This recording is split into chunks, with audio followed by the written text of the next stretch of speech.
En Primera de Timoteo, si ustedes vamos a chequear, es un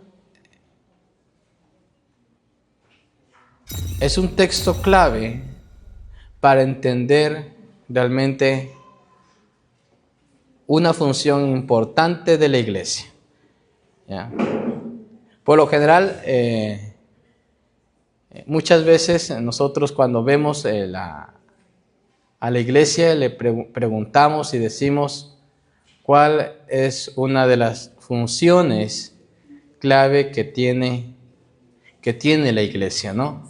Y solamente quise tomar este versículo más por la persona que lo dijo, ¿ya? Por quien realmente habla estos pasajes, ¿no? Si vamos a Timoteo capítulo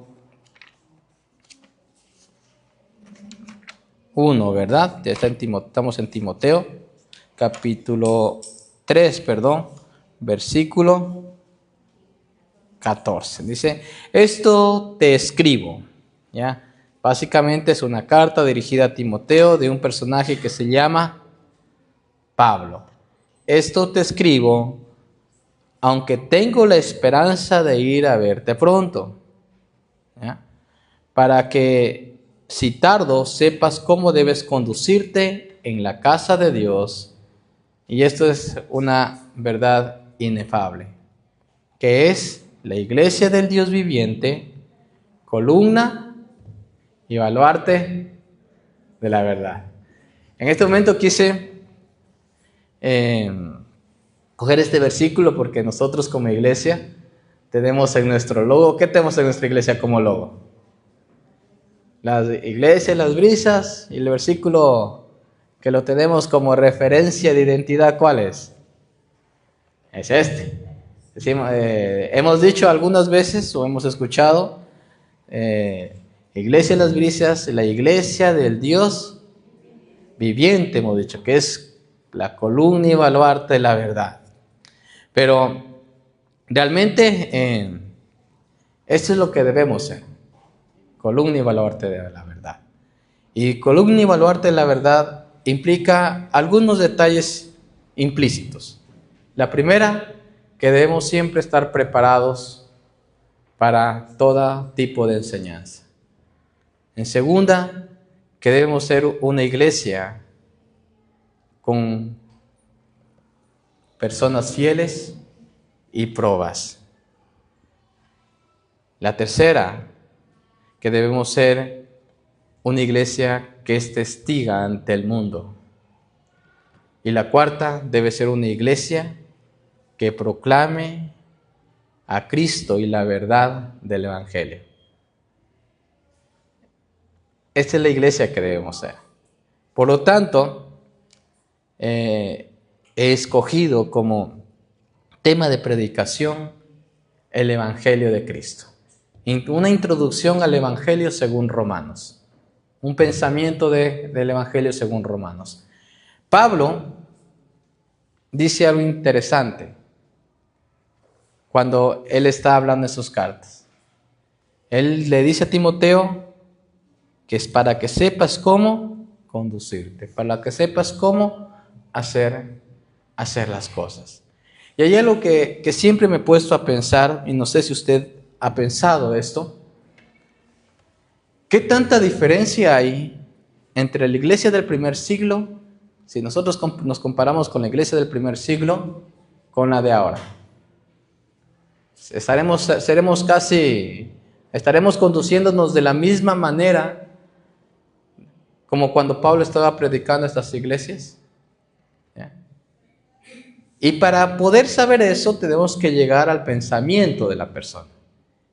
Y ahora voy a comenzando introduciendo el Evangelio de acuerdo a la verdad que predicó Pablo. Y Pablo predicó una verdad importante. Y usted se da cuenta, ahí tenemos algunas epístolas, algunas cartas a iglesias, cartas a personas específicas, ¿no? Para que podamos nosotros dirigirnos. Y esta es la herencia que nos está dando Pablo. Por lo tanto, El día de hoy quiero que vayamos a Romanos,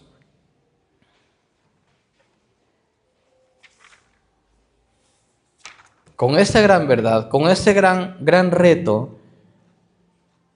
Y sí anhelo y espero que tengamos toda la Biblia y podamos nosotros cada día tener la conducta de los bereanos. Sí saben cuál era la conducta de los bereanos, ¿no? Poner todo en tela de ¿qué? De juicio. Si lo que vamos a decir está de acorde a las palabras de Dios. Si lo que vamos a decir está de acorde a la autoridad de Cristo.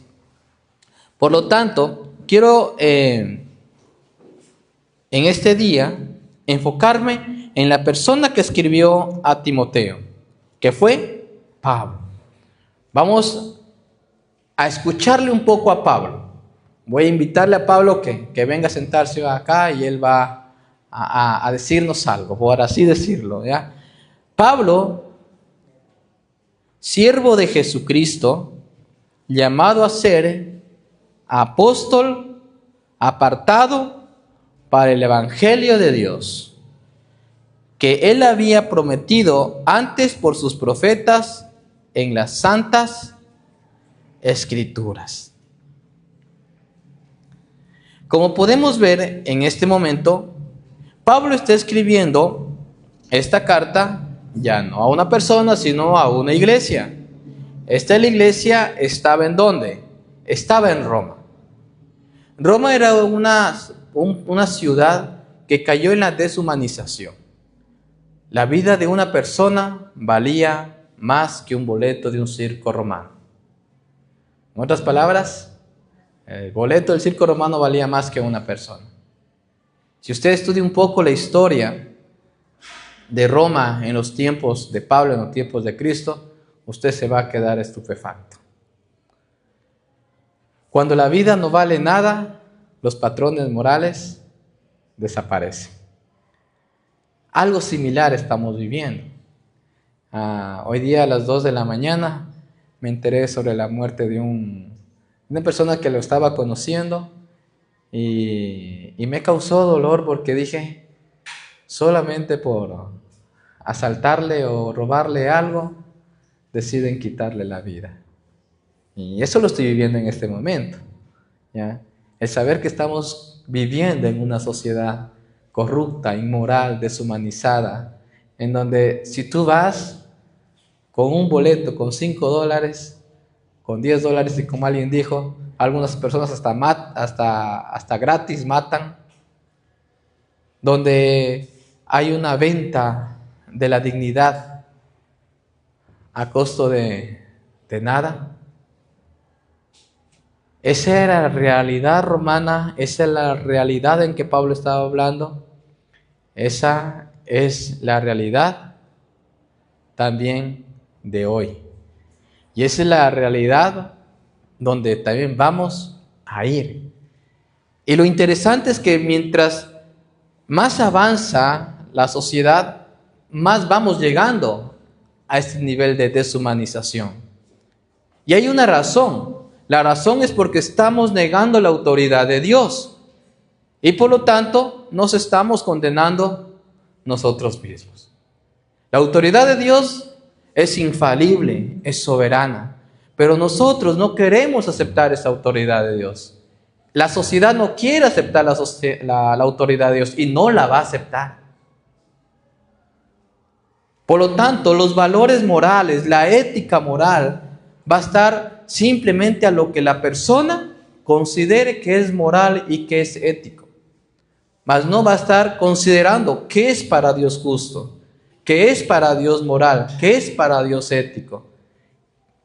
No sé si se acuerdan, no sé si recuerdan cuando a veces nosotros vemos, es que eso es injusto. ¿En base a qué? A veces es en base a nuestros sentimientos. Y en ese instante estamos negando la autoridad de Dios. El libro de los Romanos era una carta enviada con el propósito de penetrar las tinieblas de esa sociedad inmoral, pagana, supersticiosa, hambrienta, necesitada y solitaria. El libro de los Romanos puede revertir la degradación del hombre. ¿Saben por qué? Porque Romanos nos enseña verdades que preparan el camino al arrepentimiento. Romanos pronuncia la depravación total de la humanidad. Romanos promete la condenación futura de todos los incrédulos. Romanos proclama la única salvación de la humanidad. Y Romanos, el libro de los Romanos, nos va a mostrar el desarrollo santo del creyente. También el libro de los Romanos nos va a mostrar los atributos de Dios. Y también esto hace que nosotros podamos decir, qué importante a la luz de la palabra de Dios estudiar lo que Él nos quiere decir. Por eso dije al inicio, piensen en esta mente, columna y baluarte de la verdad. Y examinen el mensaje que les estoy dando, si realmente va de acorde a un pensamiento personal o va de acorde a la Biblia.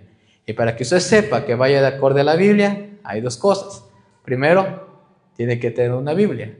Segundo, debe leer la Biblia. Y tercero, debe estudiar la Biblia. Si usted no hace eso, es fácil que alguien venga y lo engañe. En nombre de Dios, usted puede hacer, la gente ha hecho en la historia de la humanidad barbaridades. Y usted lo sabe, ¿no? Pero si usted va a la luz de la palabra de Dios, va a encontrar realmente lo que Dios quiere. También es interesante que en Romanos nos va a mostrar una gran verdad.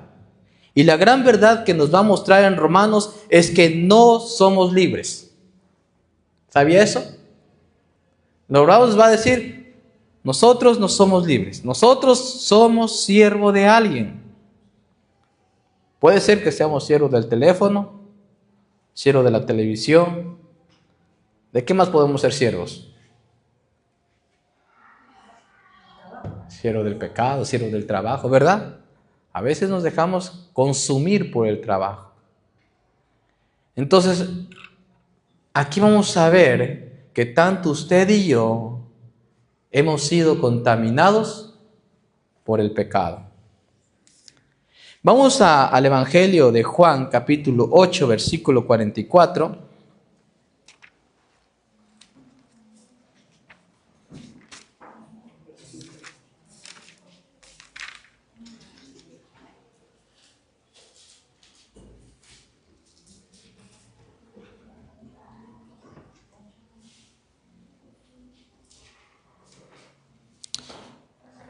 Y miren lo que dice aquí la palabra de Dios.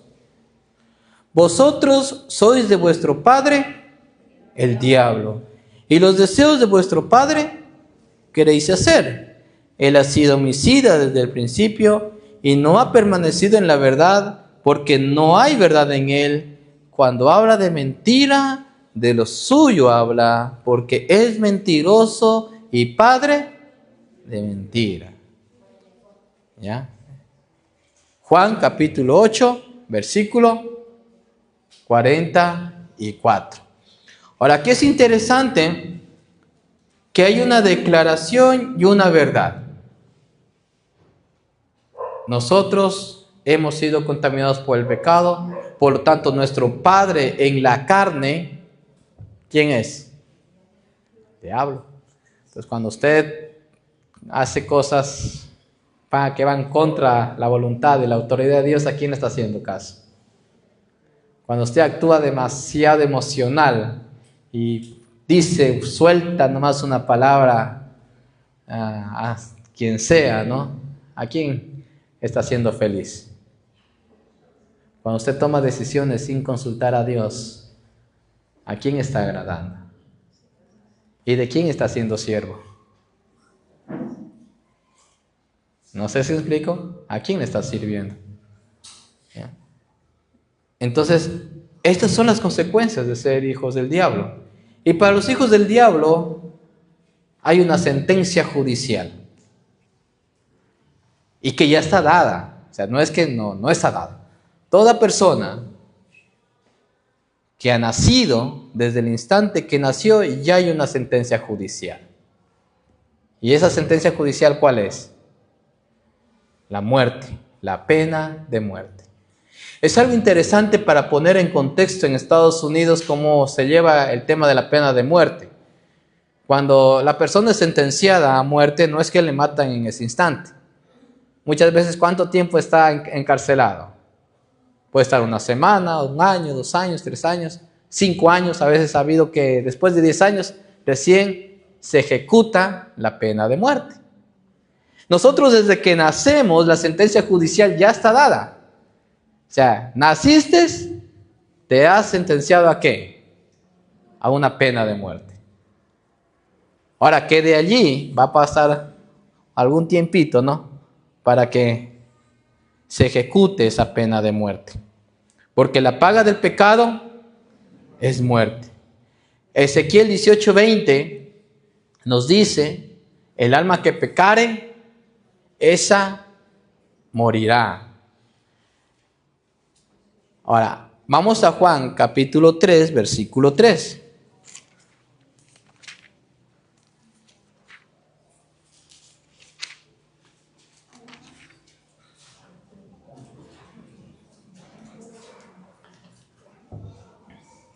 San Juan 3:3 dice, de cierto te digo, que el que no naciere de nuevo, no puede ver el reino de Dios. En otras palabras, ¿hay una forma de librarnos de esa sentencia? Sí, y usted la conoce. Estoy tomándolo como repaso. ¿Cuál es? El nacer de nuevo. Eso quiere decir que usted y yo necesitamos de una nueva naturaleza, de un nuevo padre, de una nueva familia. ¿Ya? Necesita nacer de nuevo. Necesita una nueva familia, necesita un padre que le adopte. Y usted lo sabe. Ninguna religión va a darnos eso. Por lo tanto, el libro de los Romanos es donde Pablo nos va a traer las buenas noticias sobre esta gran verdad. Entonces, ahora sí, vamos viendo qué es lo que nos va a enseñar Pablo en Romanos capítulo 1, versículo 1. Pablo, siervo de Jesucristo, llamado a ser apóstol, apartado para el evangelio de Dios.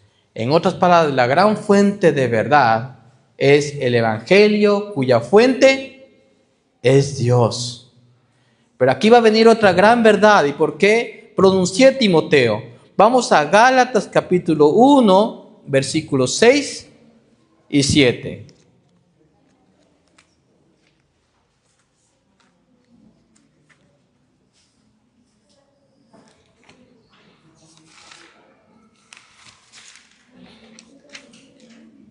Y en el libro de los Gálatas, capítulo 1, versículos 6 y 7, nos dice, estoy maravillado que tan pronto os hayáis alejado del que os llamó por la gracia de Cristo para seguir un evangelio diferente. No que haya otro. Pongan atención en esta frase, no que haya otro, sino que hay algunos que os perturban y quieren pervertir el evangelio de Cristo. En otras palabras, lo que está diciendo aquí Pablo no es que están predicando de otro Cristo, no es que estás predicando de otro Dios. Lo que pasa es que al evangelio que ha sido anunciado se le están haciendo agregados humanos. Se le están poniendo condiciones humanas. ¿Saben qué es lo que decían cuando se dio el primer concilio? Es necesario que se circunciden. O sea, la salvación no es completa si ustedes no se circuncidan.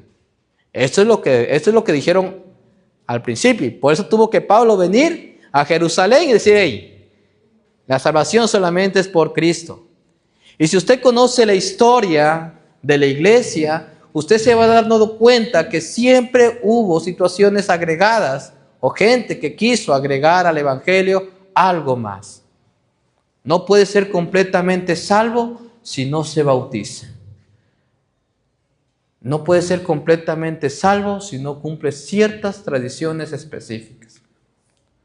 O no puede ser completamente salvo si usted no sigue al pie de la letra este librito que dice aquí.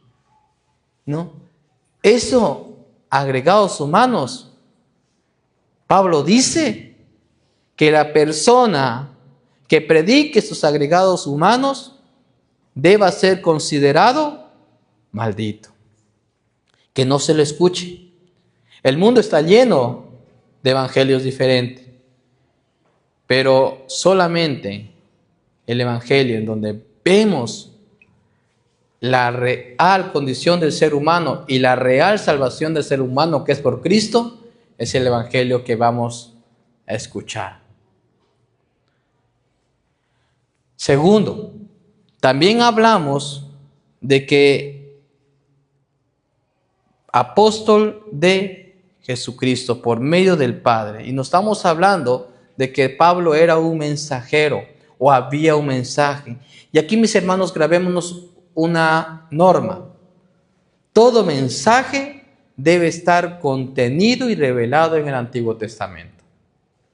Si alguien le está dando una enseñanza, usted pruébela con el Antiguo Testamento. Cuando Pablo iba y hablaba de Jesucristo, ¿qué hacían los bereanos?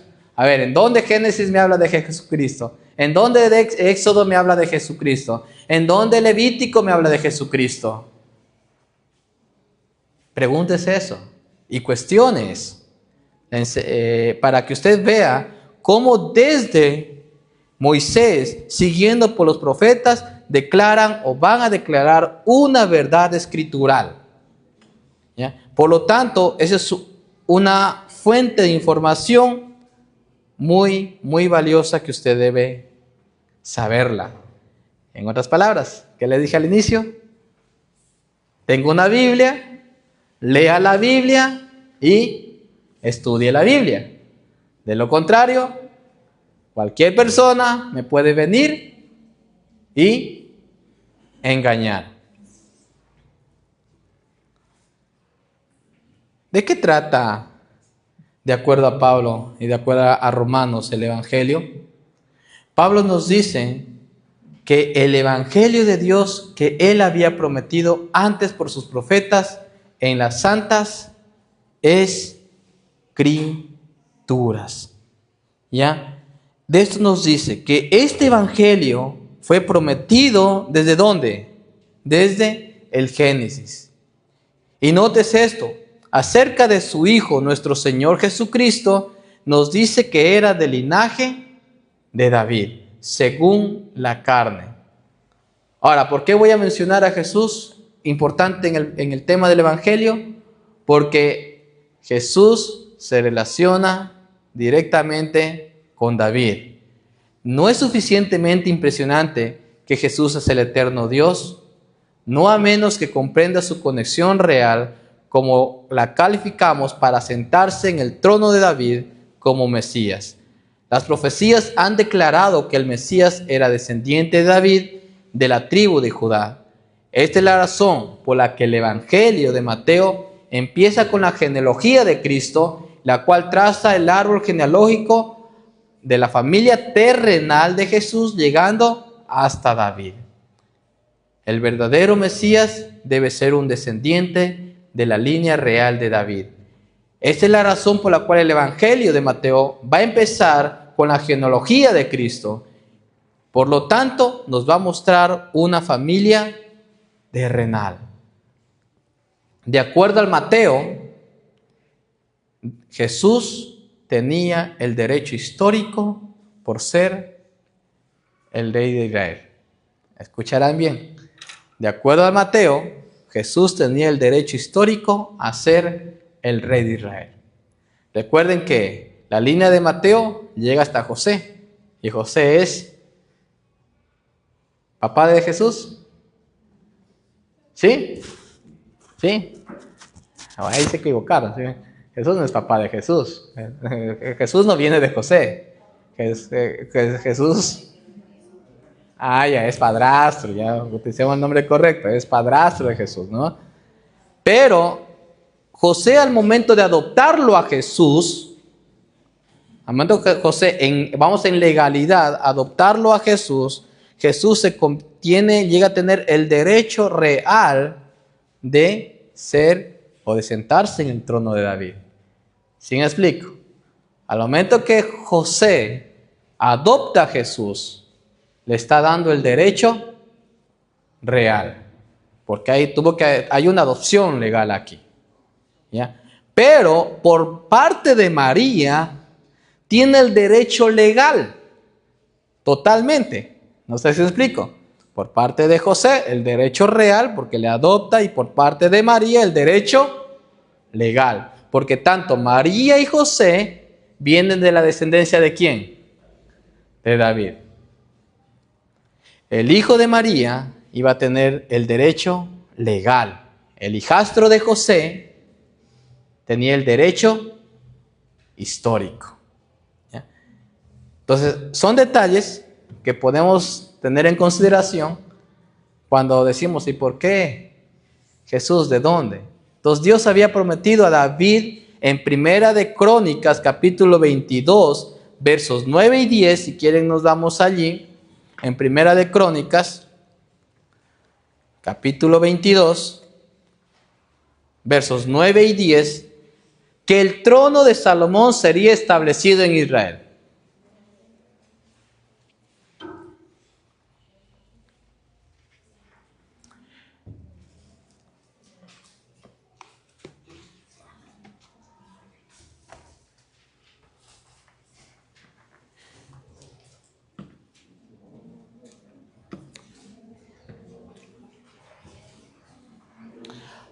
Sí,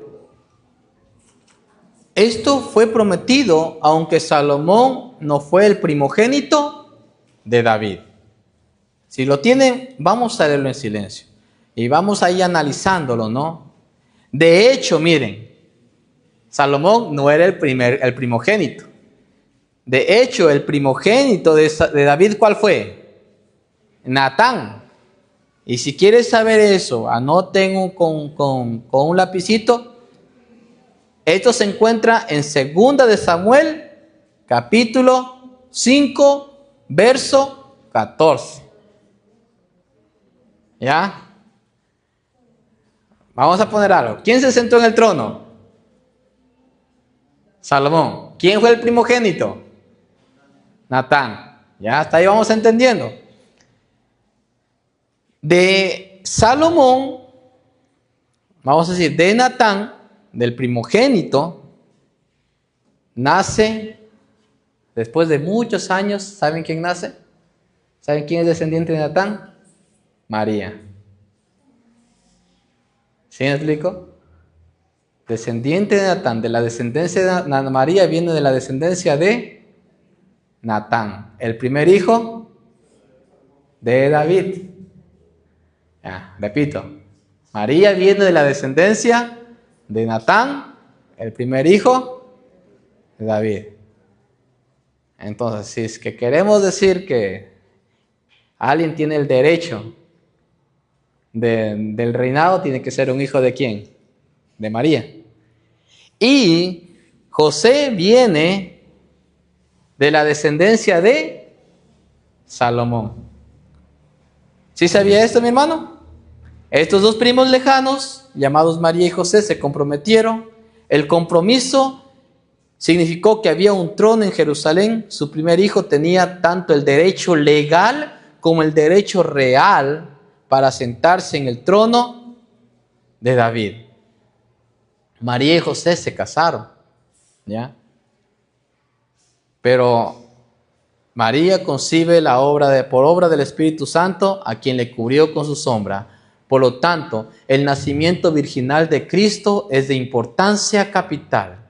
En Isaías 7:14 nos dice: por tanto, el Señor mismo os dará una señal. He aquí que la Virgen concebirá y dará a luz a un hijo y llamará su nombre Emmanuel. ¿Ya? Aquí vemos a Pablo introduciendo el Evangelio a su audiencia. Sabía completamente bien que el Mesías tenía que ser alguien de la descendencia de David. De esta manera, usted lee Romanos capítulo 1, verso 3, que el Evangelio es acerca de ¿quién? De su Hijo, nuestro Señor Jesucristo, que era del linaje de David según la carne. Este Hijo de David fue el Mesías prometido, el heredero con derecho al trono de David, el Mesías que había venido. Estas fueron realmente las buenas noticias. Mi hermano, el día de hoy quise presentar solamente estos 2 versículos de Romanos, porque es la manera como nosotros podemos entender que aún habiendo recibido a Cristo, muchas veces no conocemos totalmente la obra de Cristo. Porque muchas veces nos hemos olvidado. Pero también quiero que entendamos en la sociedad en la que vivimos y que entendamos que esta verdad que he manifestado el día de hoy, ustedes puedan primeramente hacerla suya y en segundo lugar ustedes puedan compartirla. Si usted cree en un Dios viviente, va a creer en este Hijo maravilloso, Jesucristo, que murió en la cruz por nosotros. Y no va a necesitar más prueba, ¿ya?, para vivir conforme a esta gran verdad. Yo sé que alguna vez en la vida hemos mentido. Usted mintió, robó, faltó el respeto a los padres, codició. Esto realmente nos colocó en juicio. Estas son las malas noticias. Morimos. ¿Cuáles fueron las buenas noticias? Dios tiene preparado el Evangelio. ¿Saben que a veces nosotros no lo vemos tan real porque no estamos viviendo los que están viviendo los de Corea del Norte? Usted póngase un día hágase coreano del norte y vaya para allá, vaya a Corea del Norte. ¿Está siendo siervo de quién? De un dictador, no tiene libertad, no tiene nada, no tiene cómo salir, tiene que estar en servidumbre completa, está cansado, no sabe cómo salir, ¿verdad? Y en algún momento viene una persona y le dice, te voy a mostrar una salida. Vamos a salirnos de ese país y te voy a llevar a Corea del Sur. Usted va a decir, ¿será verdad? Tiene que confiar, ¿verdad? Esa confianza va a implicar acción. La confianza no es decir, ¿será verdad que me van a librar? No, la confianza implica acción. ¿Dónde tengo que ir? ¿Con quién tengo que contactarme? ¿A quién tengo que dirigirme, verdad? Y le dice, y la única manera es, ¿qué cosa? Es que te vamos a dar una identidad nueva. Porque aquí en Corea del Norte estás condenado. ¿Y él qué hace? Tiene que confiar en ese mensajero que le está diciendo, hey, te voy a dar una identidad nueva. Pero esa identidad nueva debe ser sumillada y ¿qué? Y certificada que es efectiva y real. ¿Verdad? Dame pruebas. Sí, es que yo tengo contactos. ¿Ya? Tengo contactos en el más alto nivel y sé qué puedo hacer. Si alguien le dice eso, ¿a ciegas o a confía o no confía? Va a confiar. Si es verdad que tiene contactos. Si le muestra las credenciales que tiene contactos, ¿no? Lo saca de Corea del Norte. Salido del Corea del Norte, llega al Corea del Sur, le dan la identidad nueva, le dan un nombre nuevo y usted regresa. O sea, sería de locos regresar, ¿no? O sea, estaríamos realmente medios locos regresar. Aquí hay un mensaje doble. Si no conoces a Cristo, quienes estamos aquí somos esos mensajeros que te estamos diciendo, solamente hay uno que tiene el derecho, hay uno que tiene el derecho real, legal, hay uno que tiene la potestad, la autoridad para librarte del pecado. Y que ya no seas siervo del pecado, sino pases a ser siervo de Jesucristo, así como Pablo dijo, yo soy siervo de Jesucristo. Y veas en Él la única salida. Si has conocido a Cristo, también quiero que mires y digas, ¿a quién estoy sirviendo? ¿Sería de locos regresarnos a ser? ¿O regresarnos a querer ser siervos de quién? De Satanás. O sea, eso sería inaudito. O sea, eso sería como, ¿qué estás pensando? ¿Verdad? ¿Qué estás pensando en que quieres regresar a hacer los pecados o a hacer cosas antiguas? Y más que todo, que consideres esta gran verdad. Y terminándolo con lo que es Timoteo, y digas, en la segunda opción, yo quiero ser alguien que sea esa columna de la verdad, ese baluarte. Los romanos tenían muy claro lo que significa ser columna. Ellos construían sus edificios mediante ciertas columnas principales y habría una columna que sostenía todas las columnas. ¿Ya? Y una columna que era el baluarte. Si esa columna podían caerse las paredes, pero esa columna tenía que estar bien fortalecida. Y la iglesia y Dios nos llama a esto, Cristo nos llama a esto, a que defendamos la verdad, a que defendamos el Evangelio, a que proclamemos no solamente el Evangelio, sino a que defendamos la verdad. ¿Y cómo irla defendiendo? Vuelvo y repito lo que dije al inicio. Mi hermano, si usted conoce a Cristo o no conoce a Cristo, tenga una Biblia. Aquí está una Biblia. ¿Ya? Tenga la Biblia. Así como ese niñito que les mostré en la foto, tenga una Biblia y diga, aquí está la verdad, mi hermano. Y cuando alguien les diga algo, les enseñe algo, diga lo siguiente, bueno, enséñame desde la Génesis, ¿dónde está esa verdad? Y lo siguiente, así como Pablo mostró el Evangelio desde Génesis hasta Malaquías, que estaba Cristo allí. De esa manera usted va a ir encontrando esa verdad. De esa manera usted va a saber qué congregación, qué lugar está predicando la verdad. Recuerde, no hay agregados humanos en el Evangelio. Recuerde, la autoridad debemos basarnos ¿en quién? En Dios.